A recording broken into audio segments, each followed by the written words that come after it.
What just happened in Venezuela is going to send shockwaves far beyond South America, and it tells us a lot about where U.S. foreign policy is heading next. Hello, everyone, and welcome back. Let's get into this Venezuela situation, shall we? By now, I'm sure all of you have seen the reports claiming the U.S. carried out a major operation that resulted in the arrest of President Nicolas Maduro. Now, we don't know all the details yet exactly what's going on, but it's clear that this didn't come out of nowhere, right? We knew that they had a military buildup on the waters outside on the coast of Venezuela and have had for some time. So we knew that something was coming. It's a little shocking to see the president of a country be arrested like that with so smoothly. I mean, it was very smooth. It's just like, whoa, they've captured a a world leader. So that was kind of interesting. You know, people do seem to be very happy, so that's good news so far, but you know, they do have a left there. That's why there was a takeover, a revolution, and it became communist to begin with. So I don't know exactly where all that's at. But as I mentioned in a previous video, the U.S. strategic focus has been shifting toward South America. And we've seen new initiatives handed down to Southcom, and the intelligence activity in the region has increased. And I've talked about that in my previous videos. I don't know if they've been released yet because if you are a subscriber, which there's not very many of you, you will know that I made 5 videos, which took about a year for some reason because I had to learn all this stuff. But I made 5 videos and I wanted to have 5 before I started my channel. So the videos that are being released, one of them has been released that I made at the very beginning, my very first video. All those videos are in like a series and they will be released once a week. And I made a video of the Tyler Robinson thing, and I made another one that's coming out on Monday, I think. But the videos that I actually made for this channel to start with are being released once a week, and I don't think that that one has been released yet. I don't think it's in the first one, but I did go over this in one of those videos, like much more in depth. I'm going to tell you exactly why, like I did in that video, the United States is shifting its influence of power to South America. So as you can see from this map that I've pulled up, in 2000s, this was the greater share of trade with the United States, all the blue, okay? And all the red is a country that had greater trade with China than with the US, okay? Now look at this map in 2020. Yeah, it's a big problem. So what the new directives are that have been passed down from the higher ups to the Southcom, which is the CIA is crawling all over South America. And the plan is to replace left-wing governments that are more friendly and trade more with China and Russia with right-wing governments that are more aligned with the United States. And we saw that with President Milei and with El Salvador and all this stuff. All places where Tucker Carlson goes and visits, and then there's like a right-wing president that gets elected. And I'm not against that. So please don't take anything I say in this video as I'm against anything or not, or for anything. I'm just explaining to you the reality of the geopolitical landscape. It's very complex, and countries do certain things for a reason that we might not fully understand unless we actually stop and think about it, which is what we're doing right now. According to the recently released National Defense Strategy, the US is now openly acknowledging that the world is multipolar, that I've been talking about and other people have been talking about, that we're not a unipolar world anymore. We are a multipolar world. And what does that mean? Well, in my videos, I do explain it in depth, so subscribe to the channel. A unipolar world is what we went into after the end of the Cold War and the collapse of the Soviet Union. So before World War II, it was a multipolar world where you had nations that were relatively the same power as each other all over the globe. And then after World War II, the two superpowers that existed was the United States and the Soviet Union. When the Soviet Union collapsed, we were left with just the United States, and that was what was known as the unipolar world. But with the rise of China and Russia to the status that they are now, because you have four superpowers, technically five, but we'll just go with the top four. The United States, Russia militarily, not economically, China, and then India. And of course, India is nowhere near as close as China, but those are just as it goes down. Those are the top four. But China and Russia are very close, and they're not very far behind the United States. So they're basically superpowers of their own now.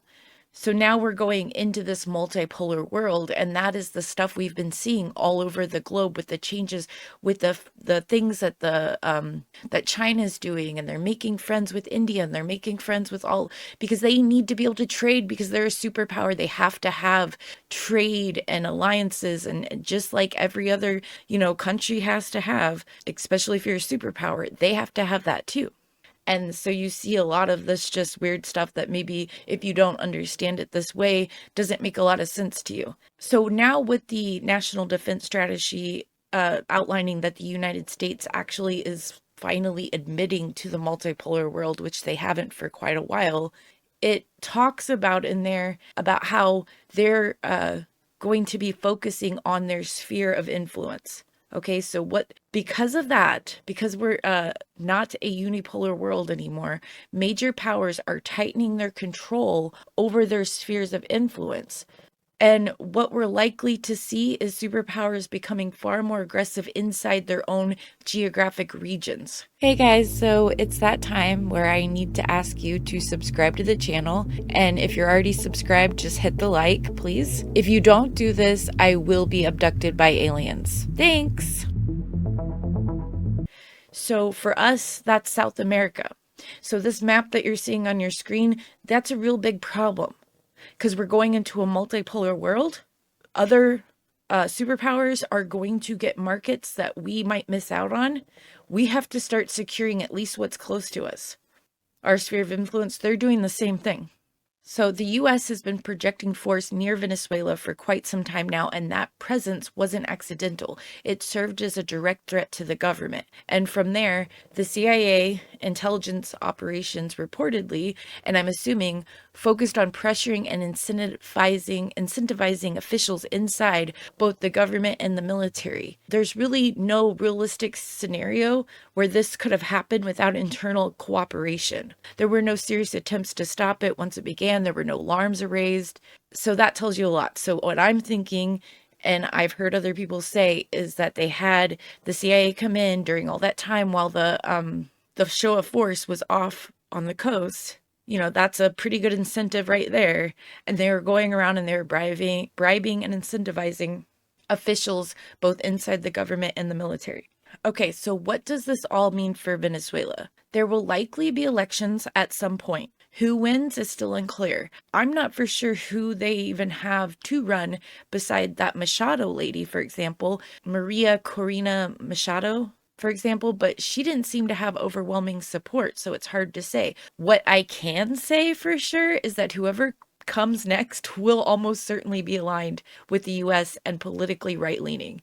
And while many people appear very, very happy right now, this remains a deeply complex situation.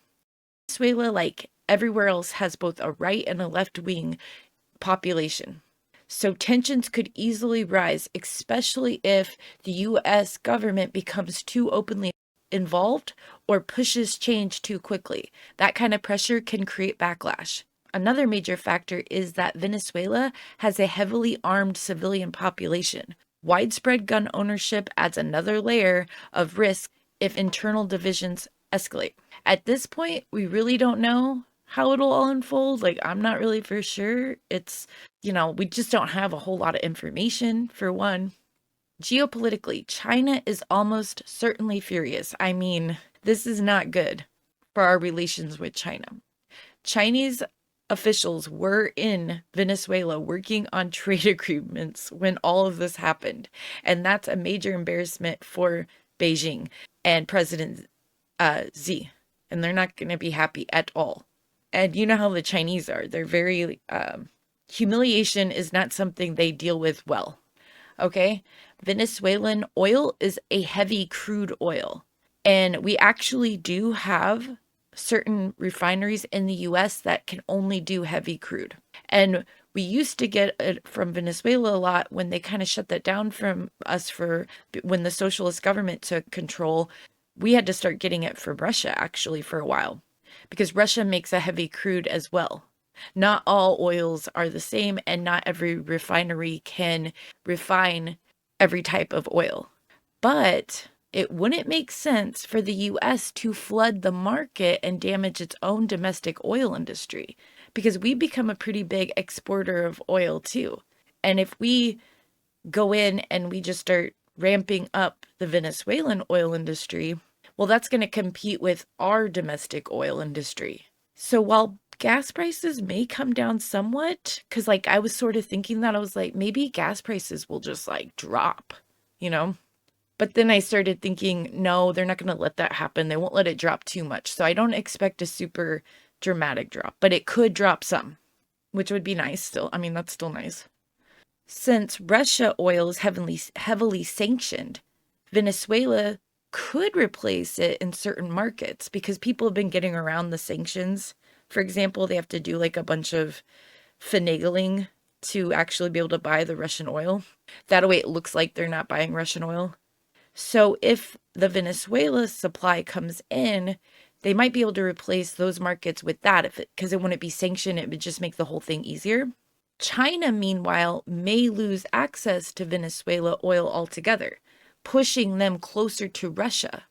So ironically, this whole situation could actually end up benefiting Russia in a way. Like this is actually sort of a win for them because it pushes China closer to them in partnership and friendship, etc.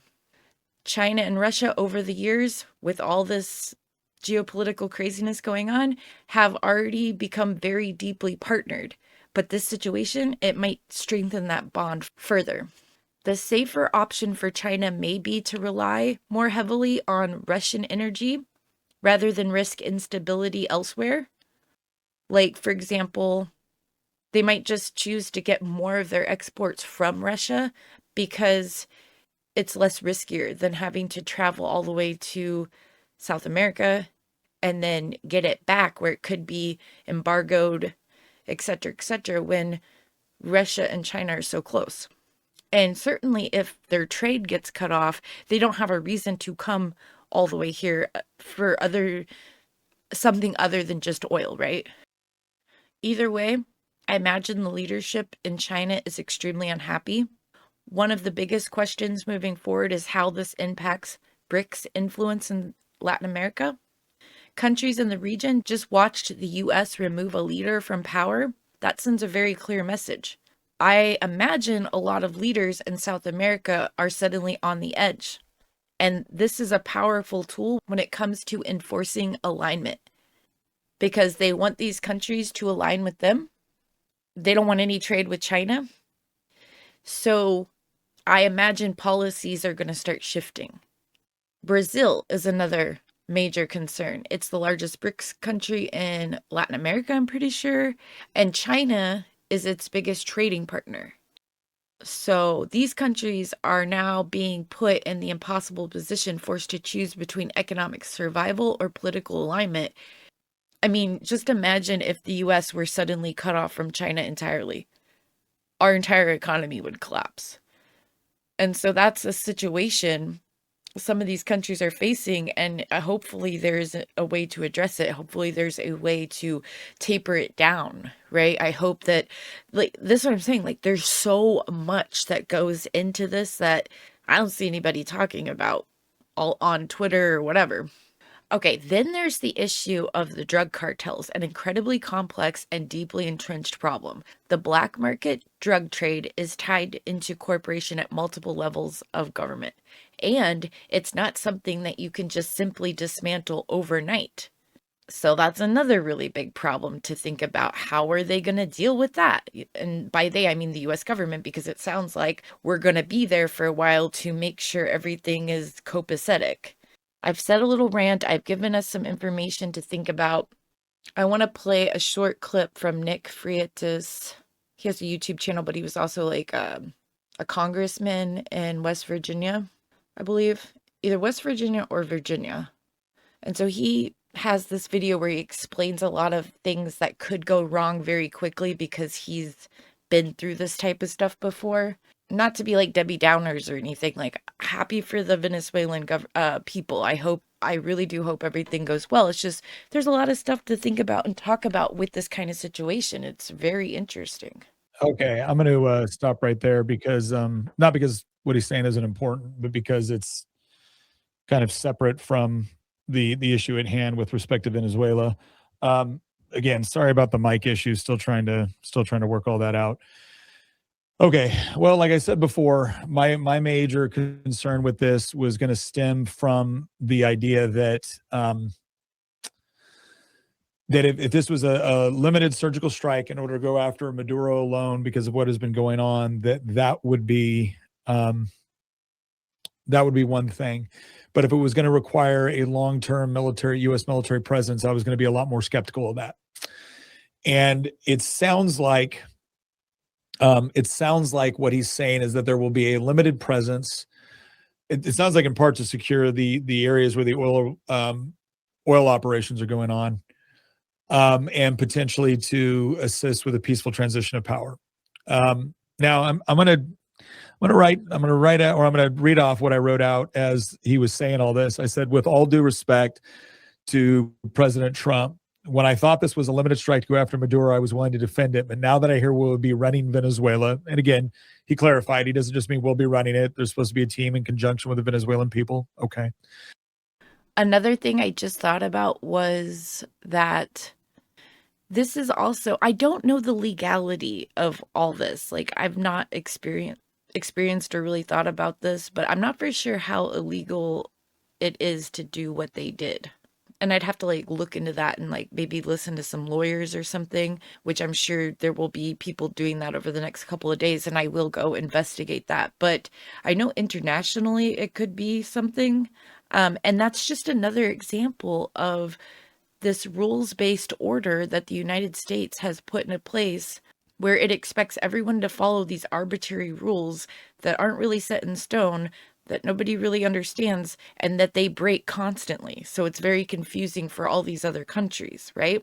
And it's something that that is known in geopolitics as the rules-based order. And maybe I can make a short video about what that means, because I am going to start making videos that talk about terms that people might not understand so we could deep dive into what things actually mean. But I'm not going to do that now. Let me stop ranting. I have some concerns because I've lived at the business end of this kind of foreign policy and it didn't work out well. So as a Trump supporter, this is what I'm asking. Why are we responsible for ensuring a proper transition takes place in Venezuela? I think his answer to that is that if we don't play some role, the idea that the good guys would win in Venezuela is significantly limited. Okay, there's some truth to that, but that's always the reason why we got to stay. That's always the reason why we got to stay. And because if we don't do it, then the bad guys will win. To which my response to that is, if the underlying conditions within the country support the bad guys winning, that's a problem. And that's sort of what I was talking about earlier when I said there was a reason that the country got taken over by revolution and a socialist communist party got put into place. Those problems didn't just go away. You know what I'm saying? The left took over that country. They're still there. I guess what I was trying to say.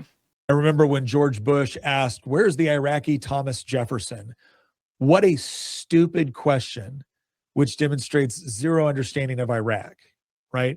The French didn't ask who the American Thomas Jefferson was before they got involved in the American Revolution. Now, let's get one thing straight. Venezuela and Iraq, Venezuela and any Middle Eastern country are very, very different. I'm going to get into that in a second. But I just want to point out that I have an issue with this idea that, well, it won't go right unless we're involved. And it's like, okay, that speaks to underlying conditions which are problematic. Secondly, how many troops are we dedicating to that venture? Now, he has said initially that there will have to be some presence in order to protect U.S. operations that will go on with respect to oil.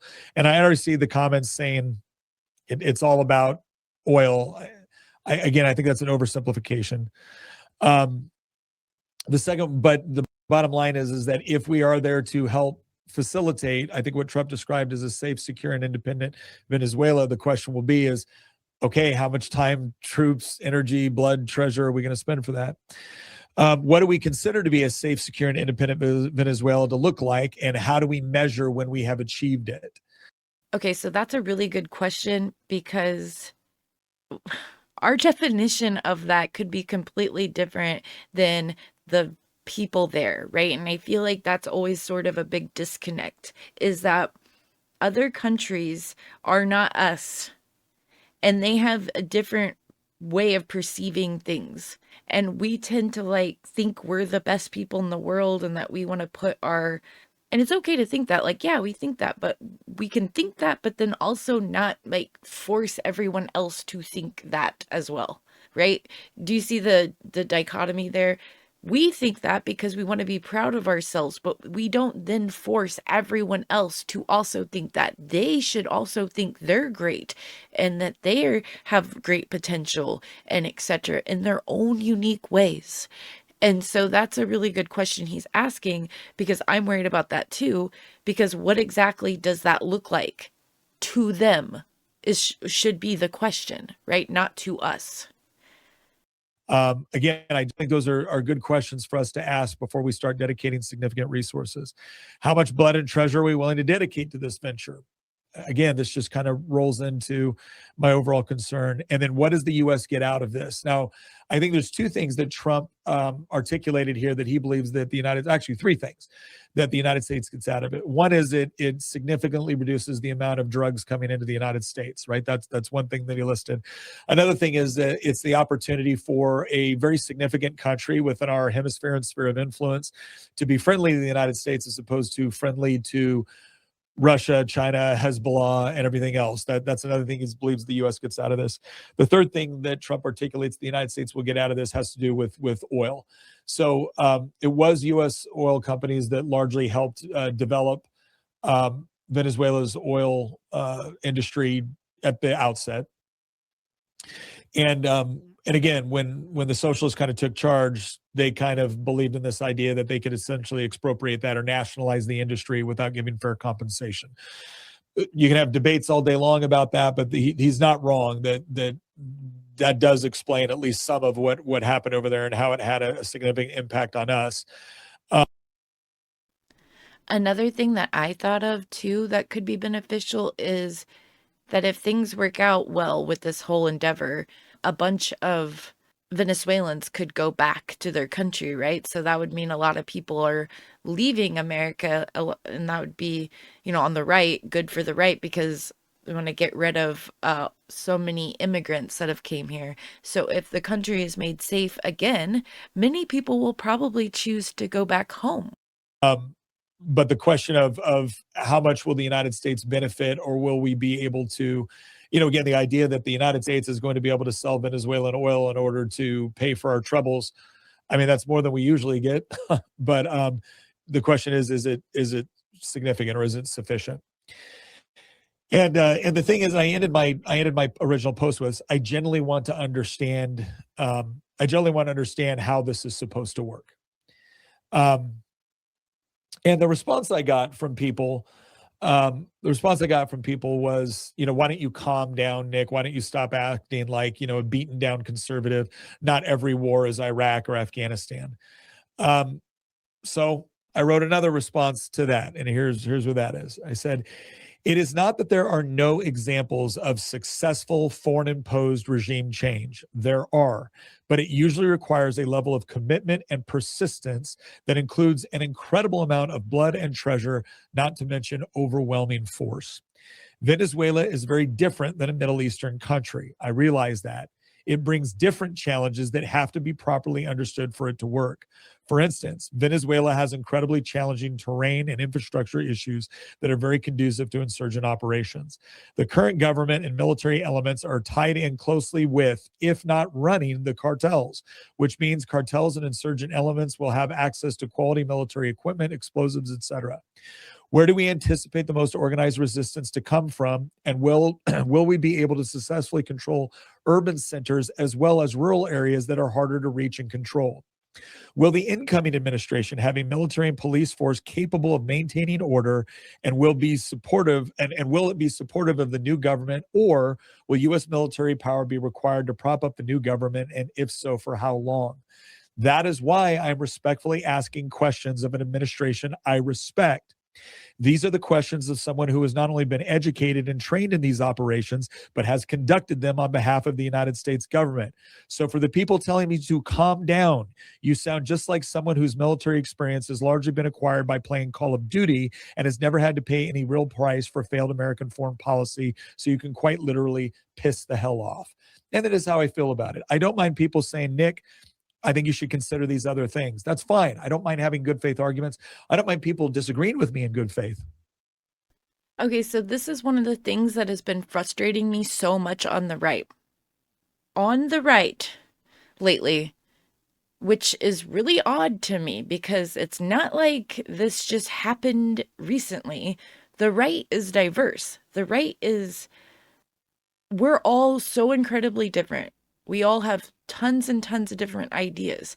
And until just recently, you could express those ideas pretty freely. I mean, sometimes people would argue with you about, people on the right can tend to debate each other and actually talk about things. So that's kind of cool. But lately, everybody on the right is just attacking. And it's only you have to be the establishment, agree with the establishment right, basically, in most cases, to not get on the bad side of people on the right. Like, it just blows my mind, People are calling Tim Pool a plant, and people are calling Alex Jones stuff that doesn't make sense. And then you have this whole thing with Candace that's caused a bunch of problems. But even before she was doing that, I was noticing it. You had James Lindsay running around calling everybody woke right that's not a neoconservative. It's literally insane. And then everybody constantly is mischaracterizing everybody that I'm watching this because I, as a person on the right, I like to watch everyone. I watch everyone. That way I'm not getting anything pulled over my eyes. That's how I protect myself. I literally watch everyone. I tend to like everyone, some more than others. I tend to be like, okay, this person is really good at hitting this specific thing we need on the right. This person's good at hitting this specific thing. But lately, we're not allowed to have our specific things. Lately, it's if you have a different opinion than this set opinions that we've now decided, you're woke right, you're not part of the right, you don't get to be a conservative, etc. And I'm like, what is going on? It reminds me of back in the day when they banned everybody. I'm done with the flippant disregard of opinions or questions that are coming from people that A, support the Trump administration, B, have sufficient training and education within this area of geopolitics and military operations to be able to speak with it from a position of academic relevance, and then C, have actually conducted the operations, right? I was trained in unconventional warfare, counterterrorism, counterinsurgency. Green Berets were the guys that went in with the Northern Alliance, right? The horse soldiers, Green Berets. Green Berets were the ones with the Kurds fighting against the Saddam regime from the north. So, and again, I'm not claiming I was part of the initial invasion in Afghanistan or that I was with the Kurds in Iraq. I fought in 2006 and 2008. We were largely working with the Iraqi government to defeat insurgent elements. Some of them were leftovers from the Saddam regime. Some of them were Al-Qaeda. There was other organizations as well. So different environment, I totally accept that, different environment. The environment in Venezuela is different in this respect. One, culturally, it's significantly different. Two, terrain-wise, it's very, very different. You're fighting in a much more mountainous, much more jungle operation. Afghanistan was very mountainous, but obviously not jungle. That presents different challenges. The other thing that you have over there is you have the drug trade. Now, the drug trade is incredibly profitable, and because it's so profitable, there is a high incentive structure for people to control it. And so the question is always going to be, how do you take away the incentive to manage the drug trade in that country? And if it is allowed to continue to be able to operate, which again, it's hard to shut down. So that's what I was saying too, is that I think the most complicated part about this situation is the drug part, and I always thought Mexico was more drug cartel-y, so I'm not really for even sure that much information about Venezuela's drug cartel. But if what they're saying is even true, then I feel like that's going to be a way more complex situation to deal with, right? I mean, it's because it's going to be interwoven into all kinds of, if anybody knows anything about the black market drug trade in large scale, like it's wild, so. Because it's hard to shut down anything that there's a high demand for, and there's a high demand for illicit drugs. And so what that does is it creates a revenue source for insurgents, terrorists, and everyone else to be able to launch operations and to kind of be a persistent threat. And this goes into what my concern is.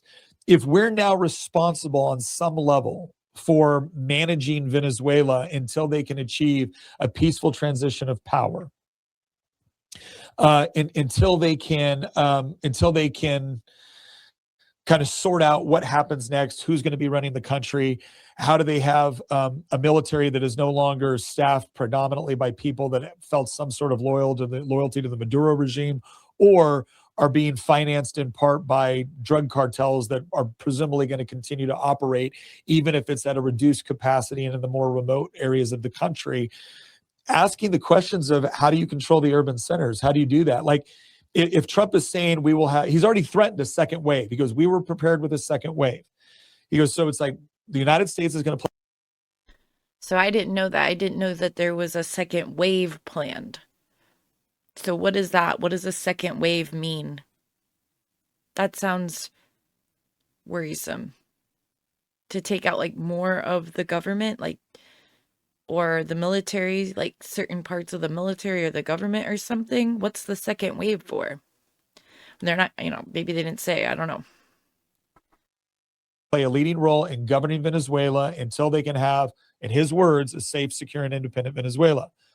Okay, even if you think you're only going to bring in military forces to maybe assist with controlling Caracas, or to assist with controlling the oil regions of the country in order to secure that.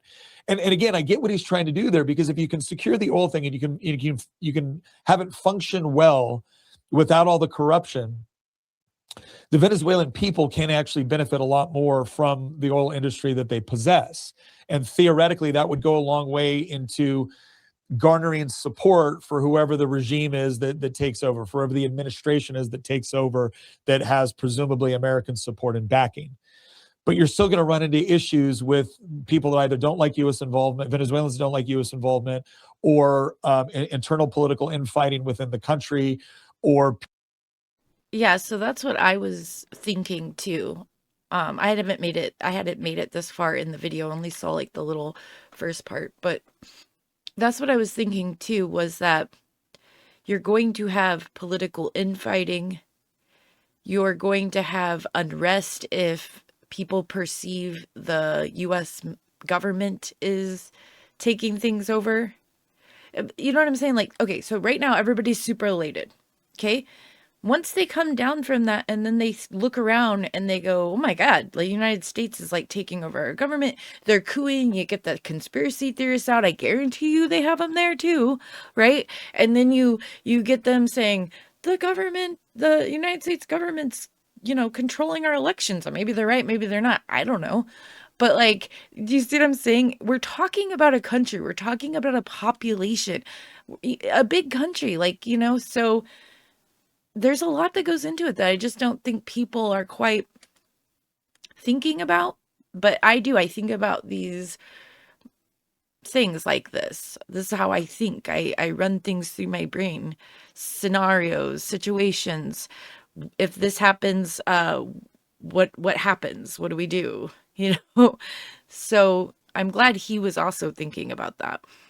People deciding that, well, I didn't like Maduro, but he's gone now, so he's not an entity. So I'm going to team up with these other elements to fight the incoming regime because I believe it's a U.S. puppet, right? These are all, again, none of what I'm mentioning here is crazy. None of what I'm mentioning here is beyond the pale of understanding how these things work or how people interpret things. And so I think these are legitimate questions. So that's what I'm worried about. That's what I'm worried about. Again, at this stage, I give full credit to the United States military. The way this operation was launched was, again, brilliant. I said this earlier today. I think we're going to be studying. I also agree with him that the operation was done very well and very successful. And I think that is something to be giving credit for. Like, it was done very, very well. In this operation for a while to come. There was questions on the timing. Why did it happen now? And some of that had to do with, the lead up. It was you gave Maduro an opportunity to change what he was doing or to abdicate or whatever thing else. He refused to do so. Now you're moving into a season where, again, the weather in Venezuela impacts what sort of operations that you can conduct, especially, when you're talking about the complexities of rotary ring operations. It's complex. It's very, very difficult to pull off. And it seems to have been pulled off fundamentally without a hitch. There's going to be a lot of jokes made at SEALs over this, since I think this was largely conducted by Delta. So again, there's things about this to admire and respect, and to certainly understand the reasoning. And like I said this earlier today, limited operation to get Maduro, very, very limited U.S. involvement with respect to what the transition looks like. I can probably say, okay, the what the War Powers Act provides, what the history of with things like the Barbary Pirates provides, maybe there's good, sufficient constitutional justification for this, and maybe there's sufficient legal and U.S. interest, strategic concerns to justify this. When we're talking about being responsible for essentially setting up a new government, and I look, on some level, I get what everyone's saying about, well, if you just leave, the worst elements are most likely to come to power. Here's what I want people to understand. If the underlying conditions within the country means that the worst elements will once again come to power, how do you deal with those underlying conditions with just one election cycle? Right? If we come in and we say, okay, here's the new leader, and then we leave 6 months later or a year late, those underlying conditions have not been changed in that short a period of time. Yeah, and here's like a way that I think people can think about this, like a thought experiment. So, what if we were regime changed? What if somebody came in, another country, in this hypothetical thought, and they took out like all of our government? Just basically all of our government except for maybe like the Congress people.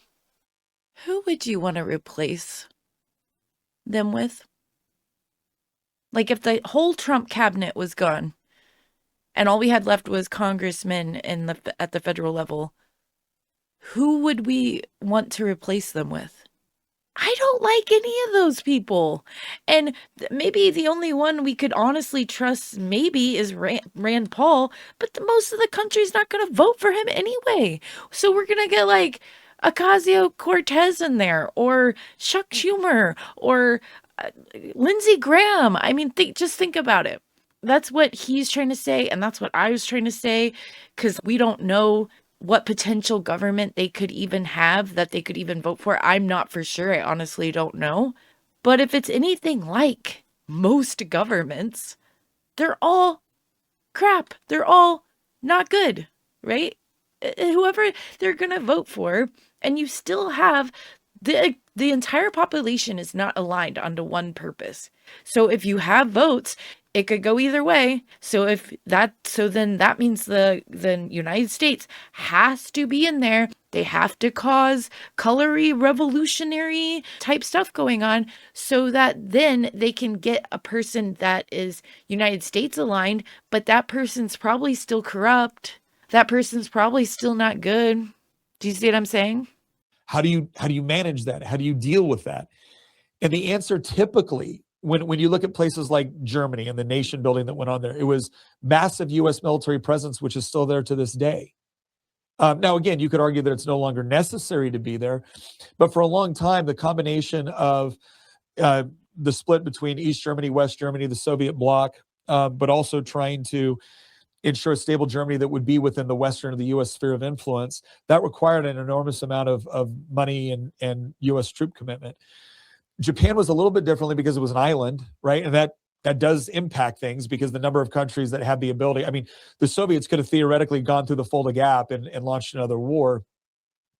Whereas with Japan, nobody was really at a point right there to launch an amphibious invasion of Japan. I mean, the Russians could have tried, but they really weren't in a position to do it. But things are a little bit different now. But again, it required massive U.S. military presence, and we had just conducted an operation where we had literally nuked two of their cities. I mean, they were kind of done at that point. There was no real capability to launch an armed resistance against the U.S. essentially running Japan. So when you look at it in this way, like the questions I'm asking, I think are reasonable. And I'm not saying it is, oh, it's Iraq. I'm not saying it's Iraq and Afghanistan all over again. It isn't. It's different. But that doesn't mean that some of the same things that plagued us in Iraq and Afghanistan can't plague us here as well. And probably will if we don't think this through. And so I'm very concerned about this, right? I feel like, because here's the other thing that happens. Once you launch something like this, once you get involved in something like this, there is an inclination to keep staying involved and to double down and to increase your presence because you're always 3 months away or 6 months away or 12 months away. Hey guys, so it's that time where I need to ask you to subscribe to the channel. And if you're already subscribed, just hit the like, please. If you don't do this, I will be abducted by aliens. Thanks. And it's also the sunk cost fallacy. So because you've gone so far down the road, you keep going down the road because you've already spent time, money, resources, etc. And you've done so much, to bring it to where it is. And so it's literally the sunk cost fallacy. Like, oh, well, we have to keep doing this because we sunk so much into it. From achieving your objectives. And the answer more often than not is no, you're not. It's going to require a much greater commitment. It's going to be much more difficult. And the longer you stay involved, the more you feel this obligation to increase your commitment to achieve what you started out to. And that's how we get drug into this stuff. That's how this stuff becomes never ending. So look, maybe there is a strategy. Maybe there is a strategy here where you can deploy limited U.S. forces. U.S. Army Special Forces, 7th Group would be the Army Special Forces group that you would want primarily leading this up on the ground, because Special Forces, unlike other U.S. military units, we predominantly work by, through, and with the local forces, indigenous population. So is there a world where you can have limited deployments of troops that secure the oil area, if that's going to be one of the main things that you use to pay for this, or to effectively achieve a good long-term transition of power in Venezuela? And then you rely heavily upon U.S. Special Forces to work by, through, and with the indigenous police or law enforcement and military forces in order to have a reliable military and police infrastructure that will support the legitimate government of Venezuela against what will inevitably be cartel and criminal organizations, rebel groups. Is there a way that you could theoretically do that with minimal U.S. presence that gets the job done? Maybe. But there's some concerns here. I'm going to go into some of the Okay, so those are my thoughts for now on this Venezuela situation. I really do hope it works out for the best because South America is going to experience a lot of pressure and change due to the current geopolitical landscape. The way that they're talking about stuff, it's going to be long, long term. And I'm not just talking about Venezuela, I'm talking about all of South America. One of the drawbacks to our country, unlike other people's countries, is we have to constantly vote. Constantly voting, and then our presidents change.